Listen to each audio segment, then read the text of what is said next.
Hello, everyone. Welcome to the Hank Haney Podcast on nofilter.net. You can find the Hank Haney Podcast wherever you get your podcasts and also on the Hank Haney Podcast YouTube channel, as well as right here on nofilter.net. So today I want to talk about a little golf instruction, how you can improve your game, and then specifically with the putting game. That is where most people can save the quickest amount of strokes, what I call the low hanging fruit. Now, I assume that if you're watching or listening to the Hank Haney podcast, you want to get better at golf. So here's how you do it. I had this discussion the other day with one of my students, and I had this long putting discussion. And it started off with my high school player telling me how he was a really good putter. Like I asked him, I said, "How's your putting?" And he said, I'm really good putting." And I said, "Really, really good. You're a high school player. You're a really good putter." I said, I get this a lot. Now, like sometimes parents will tell me, like, "My son is a great putter." I'm like, "Excuse me? Uh, Tiger Woods is a great putter. Your like 11-year-old, 12-year-old, 14-year-old, 16-year-old son is not a great putter. He may be a great putter compared to all the other kids his age that can't putt, but he's not a great putter. A great putter is a great touring pro putter. Tiger Woods was probably one of the greatest putters ever, if not the greatest putter. Because I think you have to factor in putting under pressure. And I remember one day I had a conversation with Tiger, and he said, "Who do you think the best putters are?" And I said, "You are." And he goes, "Who else?" I said, "Jack Nicklaus." And he said, "Who else?" And I said, "Don't give me all these names everybody throws around all the time that they say are great putters." I said, "Because what pressure putts have those guys made?" Some of the names that were thrown out there. And I said, "You got to factor in the putts under pressure. And if it was me in his prime, I would go with Tiger Woods for sure. Like if I had somebody to putt for me and I had to make that putt, it would be Tiger Woods. I mean, it felt like he could just somehow will it in the hole. And he was a phenomenal putter. He had the things you need to be a great putter. He had great technique. And a great technique in putting is a repeatable technique. It just keeps repeating over and over and over again. It may, even if someone doesn't have the best looking stroke or the best mechanics per se in their stroke, but if they do the exact same thing over and over and over again, they're going to be a great putter. So technique is very important. Now, it's easier, in my opinion, to be consistent and to have a better consistency rate if you have better mechanics. Like you can hold on just about any way and stand just about any way and you can make a putt. But if you want to be consistent, you're better off being fundamentally correct or a little bit more fundamentally neutral. Okay. So technique is a big factor. The next factor I would look at, and not all necessarily in this order, but these are the factors I look at, would be your greens reading ability. You have to be able to read the green. You got to be able to know, are you uphill, are you downhill, are you side hill? You have to be able to read the greens. Tiger Woods was a phenomenal greens reader. He was also what I call a great greens rememberer. He could remember which way putts broke from year to year. Now on the PGA Tour, it's a little bit easier. They play these courses over and over and over again, year after year, a lot of them. And they always pretty much put the pins in the same spot. Like, they're going to have 4 pins. It's a 4-day tournament. And they're going to have 4 pins. And you can go out there on a practice round and you can look and say, okay, one of the pins is going to be here. One of the pins is going to be here. One of the pins is going to be up here. One of the pins is going to be over here. Usually it's front left, front right, back left. Pins on the PGA Tour are usually 3 or 4 steps from the edge of the green. And They're not going to put the pin in the same spot 2 days out of 4. They're going to try to mix it around, and they're going to try to mix around the pins on the greens on the 18 holes each day. In other words, maybe half the pins on the front, half the pins on the back, maybe half the pins over on the right side, half the pins over on the left side. That's, they're not going to put 18 pins over on the right side. They're not going to put 14 pins on the front of the green and only 4 on the back of the green. They're going to try to mix it up, and they're going to have like 4 hole locations where just about, not exactly, but in that general area, that's where the pin's going to be one of the 4 rounds every single year. So if you've played that course before, and a lot of people just play the same golf course over and over and again, or just a few golf courses over and over again, you have a chance to remember which way putts break. You don't even have to read the green, you just remember it. I remember one year we were at Pinehurst Hotel and Country Club, and Tiger Woods was on, I think it was the 14th hole, and he had a putt for birdie, and it was a tough putt to read. And it was one of those putts that it broke more than it looked like. And I remember Tiger made that putt, and afterwards I said to him, I said, how'd you read that putt on 14? He said, oh man. He said, I remembered when Payne Stewart had that putt, and it broke a lot more than he thought it did. I'm like, wow. I mean, that's amazing. I mean, you were watching on TV, and you remembered all the way back then when Payne, I don't even know what year Payne Stewart won there. It was a great win, but I can't remember the exact year, but it was a while ago. And he remembered that putt. He remembered that Payne Stewart had that putt, and then it broke more than it looked like it was going to break. So he remembered the way the putt, and he remembered putts all the time, like from practice rounds or from years gone by, or I had that putt a couple years ago, or I had that putt 5 years ago, or I've had that putt before. And he would say that a lot. So he's a great greens reader, but a really great greens rememberer too. And that makes a difference. Okay, then your technique allows you to start the ball online. Your greens reading ability tells you the line that you're going to putt on, but you have to be able to hit the putt the right speed. And this is why I say that junior golfers are not going to be like they're not going to be great putters, because it's almost as if you have to hit a certain amount of putts in your lifetime before you can have a great touch. I mean, it's just not, there's not something you can go somewhere and learn. You can't come to Hank Haney for a lesson and learn, exactly how hard to hit a putt. You can't do that. Now, there's a lot of things I can teach you. And if you ever want to get a lesson, you go to Hank Haney, HaneyUniversity.com, and you're going to come to the Hank Haney Golf Studio that I just opened in Deerfield, Illinois, and you can come get a lesson. HaneyUniversity.com, and you can check it out. And I can teach you a lot of things, including putting. But I'm not going to be able to gift you a feel for the greens. It's something you have to earn through practice. It's like you've got to hit a certain amount of putts in your lifetime before you're going to have that feel. And no kid has hit that amount of putts, so they're not going to have great feel.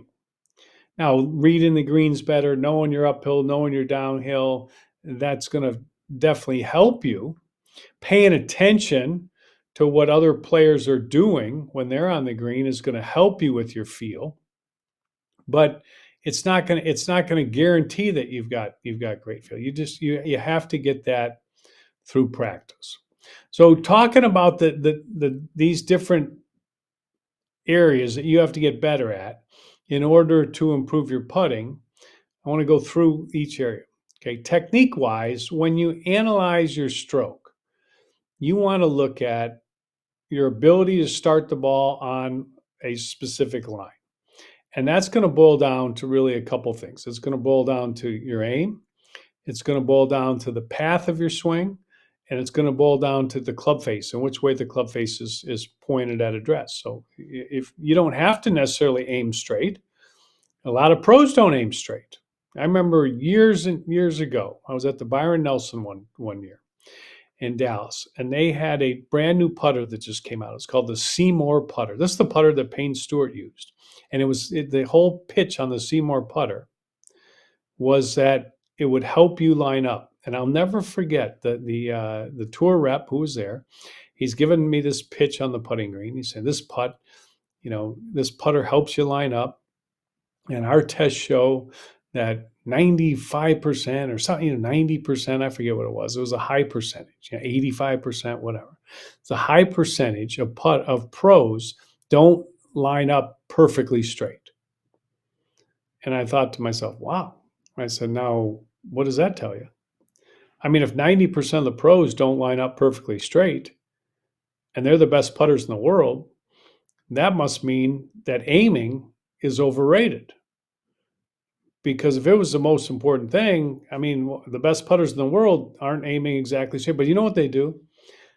They aim the same way every single time. And maybe they aim a little bit off, but not as much off as maybe amateur golfers do.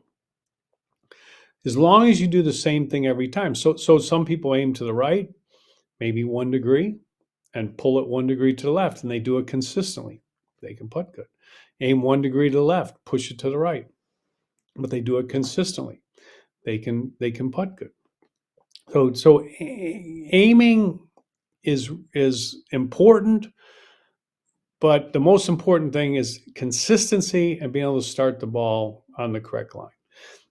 There's certain things that good putters do. Most of them stand with their eyes directly over the ball. Most of them stand with their weight even. Most of them line up with their feet fairly square. Maybe there's some that line up a little bit open. Not too many great putters have ever lined up closed. But it doesn't mean that you have to do exactly what every better putter does. You just have to do whatever you do consistently. But if you're not consistent, if you don't have a good stroke, then you probably want to start off by putting your eyes over the ball, getting a posture so your eyes are over the ball, get your shoulders and your feet and your knees and your eyes and your hips all lined up parallel to your target line. So as if you had 2 railroad tracks and your body's on one railroad track and the putter's on the other railroad track, and you line up parallel to where you want to go. And everything's lined up that way, and the putter face is perpendicular to the target, and that's the setup. Weight about even. You don't want to put too much weight on the left side; it's going to cause you to hit down too much. You don't want to put too much weight on the back foot because that's going to cause you to hit up too much. So the setup is important.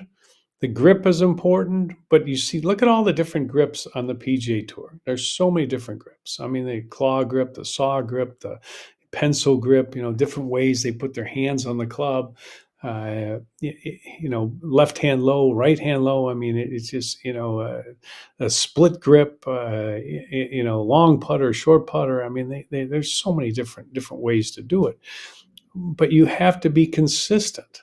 You have to be consistent. You should have some consistency with the length of your backswing and the length of your follow through. There's a little more follow through than there is backswing, but I tell people just 50-50, half your swing going back, half your swing going through. It's probably more like 60-40, 40% back, 60% through. But a good place to start would be 50-50. A lot of people have this backswing, and then they have this never-ending follow through, and it just kind of goes forever. You want to have some structure to your stroke. So when you swing the putter, there's a certain amount of backswing and a certain amount of follow through, and it's the same every time. You try to keep your arms and shoulders swinging the putter, not so much with your hands, but that's something that you work on through practice. And there's a lot of great training aids out there that can allow you to do that.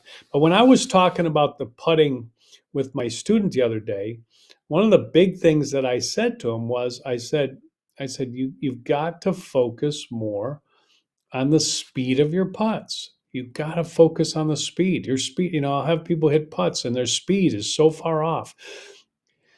If you have a variance in speed, you can only make a straight putt, because every putt that has any amount of break to it, and most putts do, Most putts have a little break one way or another, left to right, right to left.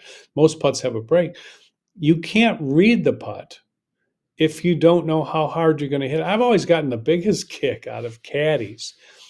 You have a caddy and they tell you which way to play the break. And I'm always, say 1 cup out or 2 cups out, or I never really knew what that meant anyways. But, they'll say, 4 inches out, 3 inches out, half a cup out, I mean, like, okay. And I'm thinking to myself, how do you know how hard I'm going to hit this putt? Like, like when you say 1 cup out, at what speed? Because if I hit a putt harder, it's going to break less. If I hit I mean, if you hit it hard enough, everything's straight. It won't even break. I can make it, but it won't break. If you hit it soft and you die it in the cup, that's going to be the maximum amount of break that you can have. So you have to think about the line and the speed. I remember years ago I was working for ESPN, and I was on the course. I remember I was in Hawaii at the Hawaiian Open, and they asked me. My producer asked me. He said, "Can you get somebody to do a tip?" And I said, "Yeah, let me see what I can find." And I saw Lauren Roberts over there. Really nice guy, super nice guy. One of the best putters in the history of the PGA Tour. And I said, Lauren, I said, hey, would you do a tip for us on TV? And he says, sure, yeah, I'll do a tip. He said, what do you want to do? I said, well, would you do a putting tip? I said, you're one of the best putters ever. Can we do a putting tip? And he said, yeah, well, yeah. He said, but you know what, Hank? He said, I putt different. I said, well, that's all right. That'll make for a better tip. That's perfect. I said, what do you do that's different? And he says, I don't think about the line of my putt at all. And I'm like, what? I mean, you don't think about the line of your putt at all? And he said, no, I only think about the speed, because I know if I get the speed right, I can get the line right. If I get the speed right, I can get the line right. He said, but I'm never going to get the line right if I don't get the speed right.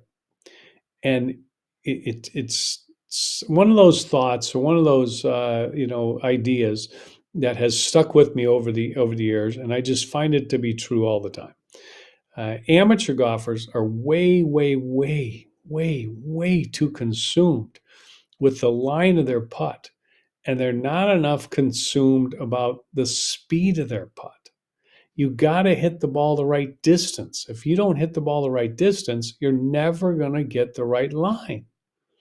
I remember one of the most memorable putts ever was at the Ryder Cup at Medina, when Ian Poulter made that putt on 17, turned the whole Ryder Cup. And it was one of those putts that everybody goes, great putt. And I'm going, that's the luckiest thing I've ever seen in my life. Because he hit it way too hard. He hit it like 6 feet too hard.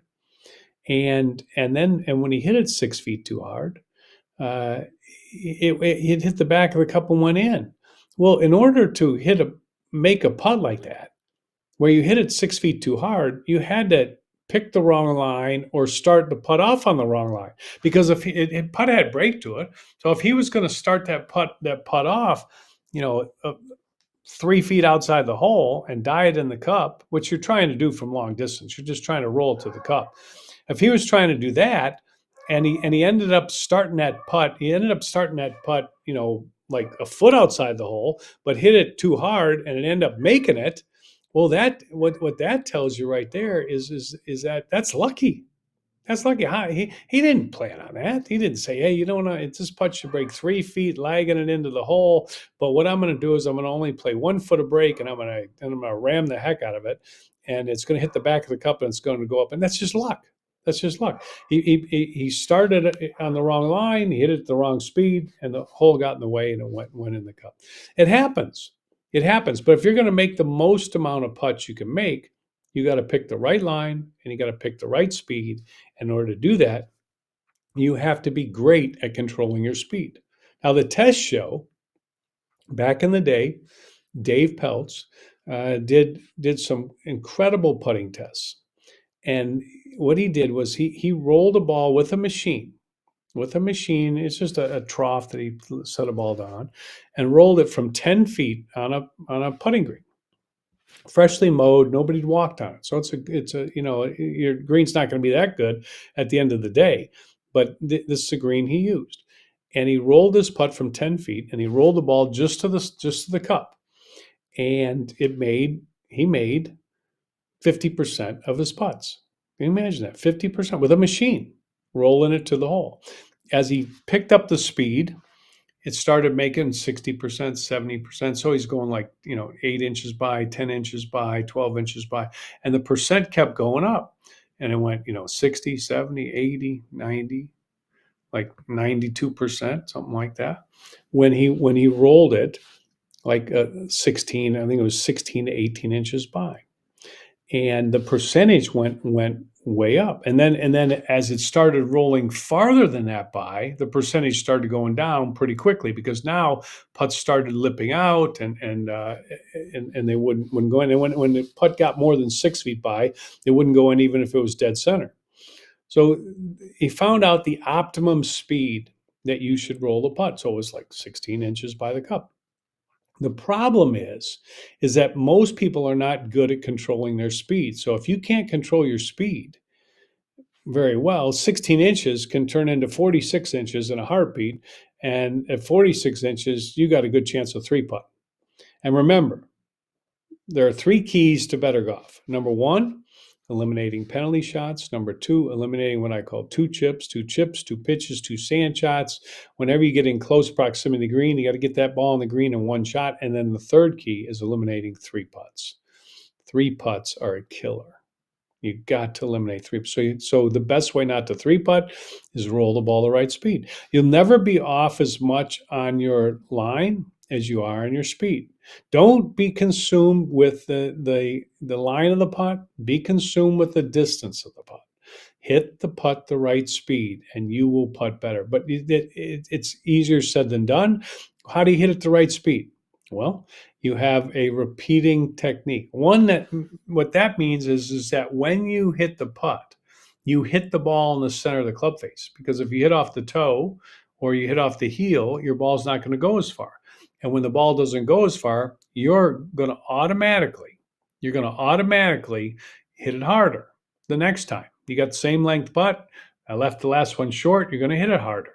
That's how your computer works in your brain. You're going to hit it harder. Now, all of a sudden, you hit it dead center, and takes off, and it goes 4 feet by, because you adjusted your swing to the fact that you left the last putt short, but the last putt you hit short, you didn't hit solid. So the first thing with learning to control your speed is you got to hit the ball in the center of the face. The great drill that Tiger Woods used to do is he took two tees, put one on the toe of the putter, one on the heel of the putter, right next to it. Couldn't even see in between them. And he would practice. And the idea there is he's hitting through a gate.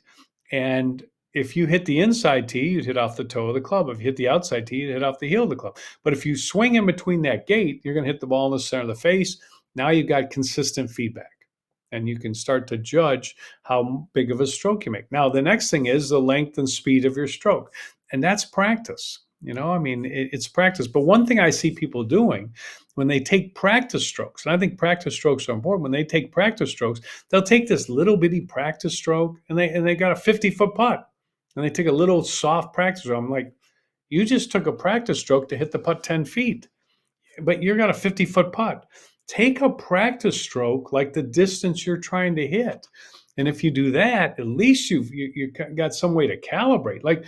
And one way to do it is maybe take a couple practice strokes. So the first one, maybe not, okay, I just took a stroke. That wasn't enough. Okay, I just took another stroke. Oh, wow, that's way too much. Well, we know one thing. It's somewhere in between the two. It's somewhere in between not enough and way too much. And you have a little bit of a guess. There's no doubt about that. But practice something. Don't just take a practice stroke that's like 4 inches long for a 50-foot putt. That's not practicing anything. So repeating, practicing, getting the feel for it, hitting a putt in the center of the face, have a good rhythm to your stroke. Those are all things you can do to focus in on the speed. But the first thing is you have to have a commitment to speed. Once you set up to the ball, all you should be thinking about is the speed you're going to hit the putt. And if you roll that putt a good speed, I'm going to tell you good putt. And I'll tell you what, if you got a 20 or 30-foot putt and you leave the ball 2 inches short, dead in the center of the cup, I'm going to say great putt. You're 2 inches from making that putt. You're 2 inches from making a putt. That's a putt that on tour, the pros would make maybe 5% of the time. And you left it 3 inches short, dead center. That's a great putt. I mean, like what? A half a mile an hour more with a swing speed and you'd have hit it in the hole. That's a great putt. But when you scream one over the edge, like people do, and it's flying by like 8 feet, but it lips out right over the edge, and people go, "Ooh, nice putt," almost. And I'm like, almost? That's not almost. Almost, you got an 8-foot putt coming back. Almost is tap in. Almost is everybody in your group says that putt's good. Almost isn't screaming over the edge, going 8 feet by. That's not almost. That's not even close to almost. Almost is a gimme. That's almost. Hit your putts the right speed. Think about your speed. Have some accountability. Every time you hit, pay attention to the speed you're going to hit. And when you're watching your playing partners, pay attention to what they're doing. Play a little game with yourself. When your playing partner hits, you want to think to yourself, as soon as they hit a putt, every green, you do this. As soon as they hit a putt, you say to yourself, that was too hard, that was too soft, that looks just right. And guess what? If you watch somebody hit, I hit a putt, you're watching me putt. I hit my putt and you think, whoa, that's way too hard. And it comes up perfect. Then in your mind, you think, wow, this green is a lot slower than I thought it was. Because you thought my putt was way too hard and it was perfect. If I hit a putt and you think, whoa, that's way short. And it ends up rolling right to the hole. You got to think, whoa, this green's a lot faster than I thought it was. That's giving you feedback. That's giving you feedback and information that your brain uses to calculate how hard you should hit the putt. And that's something you have to do. Now, as far as the line of the putt is concerned, here's one simple rule to go by. First off, worry about the speed. But when it comes to the line, one simple rule. 85% of all putts are missed on the low side of the hole. 85%. So if a putt breaks right to left, the low side is the left side, and 85% of all putts are missed on the low side. 85%. So what's the moral of that story? The moral of that story is because remember this, 100% of those people, 100% of those people thought they were playing enough break, and 85% of them missed on the low side of the hole. So what do you need to do? Very simply, you need to play more break than you think. Very simply, just play more break than you think. So if you think it breaks like 2 inches, maybe you should play 4 or 6. As a matter of fact, tests show that the higher your handicap, the more you misread the break. So if you think a putt breaks 2 inches and you're a 36 handicapper, maybe try 2 feet and you got a better chance, okay? If you're a scratch player and you think it breaks 2 inches, maybe play 4 inches. Play more break than you think. Those are my tips. Play more break than you think. Try to hit the putt the right speed every time. And if you do that, you will make more putts. But have some accountability with your 3 putting. Have some thought process as to how hard you're going to hit it, and pay attention to that. Not to makes and misses. Misses happen. Makes will come if you hit the putt the right speed. But you got to hit the putt the right speed. That is so incredibly important, to hit the putt the right speed. And once you can hit the putt at consistent speed, then you can go ahead and be a little bit more aggressive. But if you're not good at rolling the putt the right speed, you got to try to diet at the hole. You can't try for 16 inches, but we know you're going to make more putts if you consistently hit it 16 inches by the cup. But if you're not good at controlling your speed, you can't give away those 16 inches. You got to just try to roll the ball to the cup. And that will limit your 3 putts. It's not going to get rid of them all, but it'll limit your 3 putts for sure. And if you do that, you're going to be on your way to playing better golf. You're going to lower your handicap, and you're going to enjoy the game more. Hope everybody enjoyed the podcast. When you go to haneyuniversity.com, you can find out information about my new golf studio. You can find out information about my online lessons that are starting this week, and you can sign up for my free tips that go out on a weekly basis at haneyuniversity.com. Hope everybody has a great day. Thanks for watching on nofilter.net, and we will talk to you soon on the Hank Haney Podcast.